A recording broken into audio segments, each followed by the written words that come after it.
آج کل بچہ دائی کے ہاتھوں میں ہوتا ہے تو اس کو ڈپریشن ہو جاتا ہے، اس کو انگزائٹی ہو جاتی ہے، پریشانی ہو جاتی ہے۔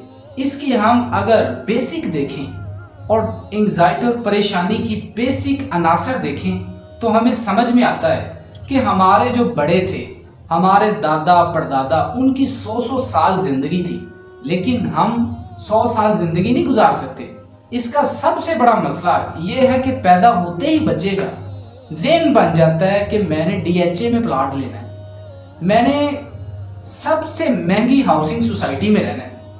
یہی چیزیں ہمیں انگزائٹی اور پریشانی کی طرف لے جا رہے ہیں۔ اللہ پر کوئی توکل نہیں کر رہا۔ پچھلے دنوں فیصل آباد کے ایک تاجر نے خودکشی کر لی۔ اس کا بیسک ایشو کیا ہے کہ جو آج ہمارے پاس سٹینڈرڈ ہے اس سے کہیں ہمارا سٹینڈرڈ نیچے نہ آ جائے، سٹیٹس لو نہ ہو جائے۔ اسی سٹیٹس کی وجہ سے ہی آج ڈپریشن، انگزائٹی اور پریشانی بڑھ رہی ہے۔ میں تو کہتا ہوں کہ ہم نے ابھی کوئی پریشانی دیکھی ہی نہیں۔ یہ سوچا کریں کبھی کبھار حضرت مریم علیہ السلام کا قصہ پڑھیں، آپ کو سمجھ میں آئے کہ پریشانیوں کے پہاڑ ہوتے کیا ہیں۔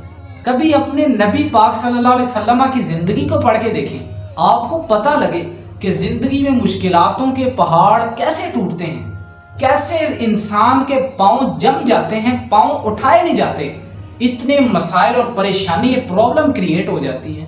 قرآن کا سب سے احسن قصہ پڑھ کے دیکھیں، آنکھوں سے آنسو جاری ہو جائیں گے جب آپ پڑھیں گے انی لاجد ریح یوسف لولا ان تفندون۔ حضرت یعقوب کہتے ہیں کہ اگر تم مجھے دیوانہ نہ سمجھو تو میں بتاؤں کہ مجھے یوسف کی خوشبو آ رہی ہے۔